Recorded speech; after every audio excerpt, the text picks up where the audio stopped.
ጤና ይስጥልኝ። እንዴት ናችሁ? እንደምንሰነበታችሁ። ዛሬ በጣም ደስ ያለኝን ነገር ላካፈላችሁ ነው የመጣሁት። ማርቼትን በተመለከተ እስከዛሬ ከኔ ጋር ያላችሁ ሰዎች እህቶቼ በደንብ ታስታውሳላችሁ ወይም ደግሞ ታውቃላችሁ ብዬ አስባለሁ። እኔ ማርቼትን አላከብርም ደግሞ አድናቂውም አይደለሁም እያልኩ አወራለሁ ብዙ ጊዜ። ምክንያቴ ደግሞ እኔ አመቱን ሙሉ ወይም ደግሞ እድሜን ሙሉ ማለት እችላለሁ የሴቶች የእናቶች ጉዳይ በጣም የሚያንገበግበኝ ሌላ ሰው ጉዳይ የሌለኝ እስኪመስለኝ ድረስ የሴቶችና የእናቶች ጉዳይ የኔ ጉዳይ ሆኖ ለአመታት ስለዘለቀ አንድ ቀን ሲመጣ ብቻ የማደርገው ነገር የለኝም እና ማርቼት መጣም አልመጣም ለእኔ ምንም የሚጠቅመኝ ነገር የለም ብዬ እላለሁ።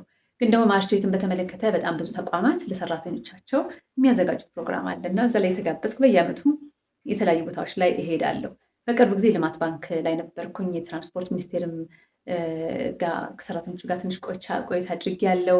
የተለያዩ መስሪያ ቤቶችም እንደዚሁ ሄጃለሁ እና የአሁኑ ደግሞ ያስደነቀኝ ነገር በጣም ብዙ አለው። ይህንን ሳላካፍል እንዲመሽብኝ ስላልፈለግኩ ከዛው ከፕሮግራሙ እንደመጣሁ ነው ይህንን ነገር ለመቅረጽ የተነሳሁት። ስለዚህ እንድትሰሙኝ ጋብዛችኋለሁ። ምንድን ነው የት ነው ሄድሽ ልትሉኝ ትችላላችሁ። የት መሰላችሁ ሄድኩት? ኃይሌ ግራንድ አዲስ አበባ። የኃይሌን ሻለቃ ኃይሌን በተመለከተ ልል አልችልም፣ ምክንያቱም ሁላችንም የምናውቀው የሸመደድነው ታሪክ ስላለው። ስለ ሆቴሎቹ ምን ላችሁ አልችልም።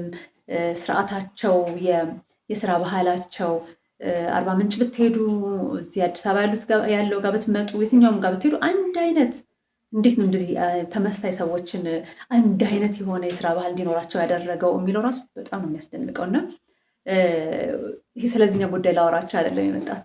እስከ ዛሬ ግን ይሄንን ነገር እንዴት አላወቅኩትም አልሰማሁም እንዴት ብዬ እንድል ያደረገኝን ነገር ነው የማካፍላችሁ።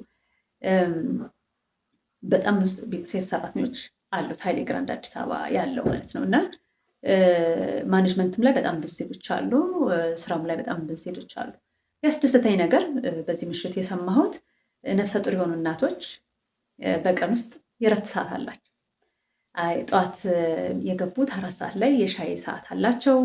እረፍት አድርገው የሚበሉትን በልተው ዘና ብለው ነው ተመልሰው ወደ ስራቸው የሚመለሱት። ከሰዓት ደግሞ 9 ሰዓት ላይ እንደዚሁ የሻይ እረፍት አላቸው።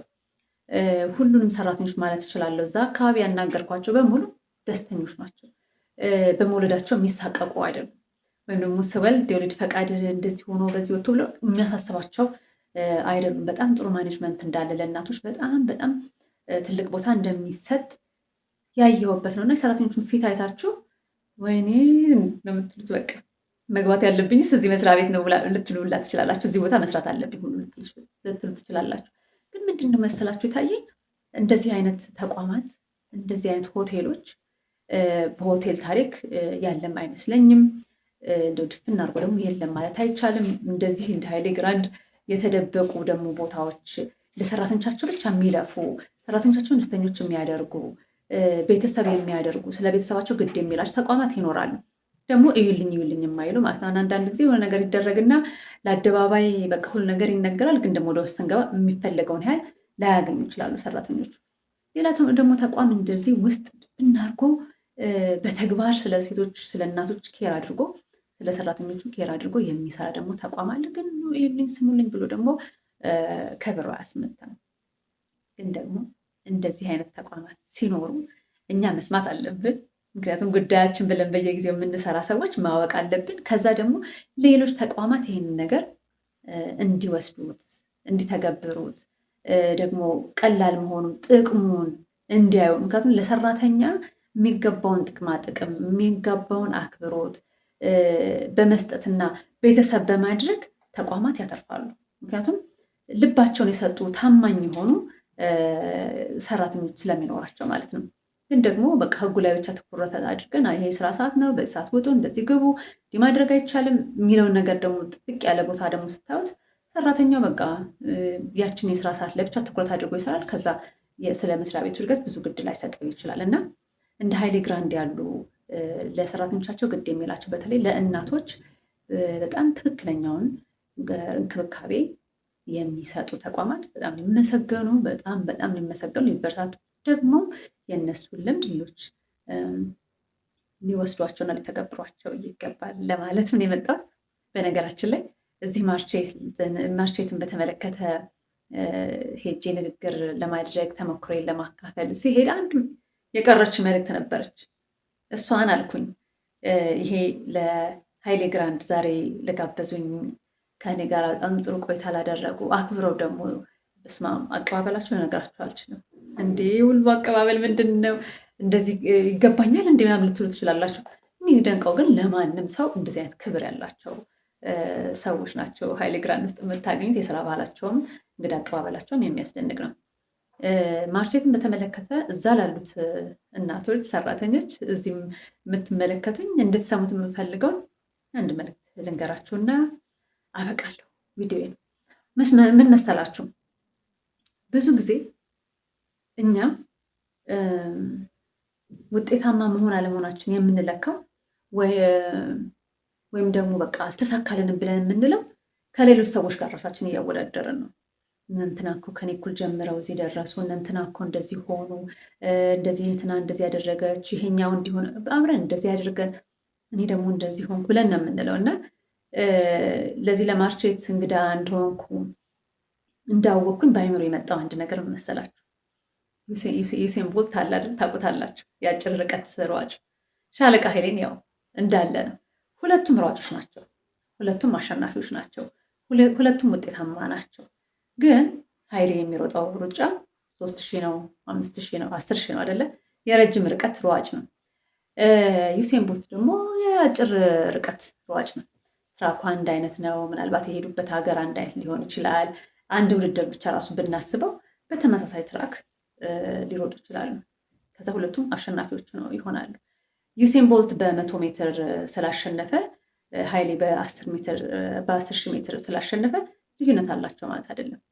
እኩል የሆነ ትራክ በትምህርት ደረጃችን እኩል ሆነን በአንድ ከተማ ውስጥ ተወልደን አድገን አንድ አይነት የሆነ አካባቢ ላይ ሆነን አንዳችን ቶሎ ውጤታማ እንሆናለን፣ አንዳችን ልንዘገይ እንችላለን።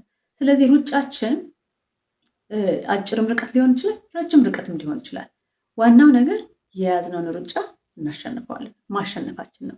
ኃይሌ 10,000 ሮጦ 2 ሰዓት እና ከዛ በላይ ደግሞ ከ2 ሰዓት በታች ፈጅቶበት ስላሸነፈ ውጤታማ አይደለም ሊባል አይችልም አይደለም። በዛው ፊልድ በአሸነፈው ማሸነፍ በቃ እውቅናን አግኝቷል፣ ሽልማቱን አግኝቷል፣ ትልቅ ደረጃ ደርሷል።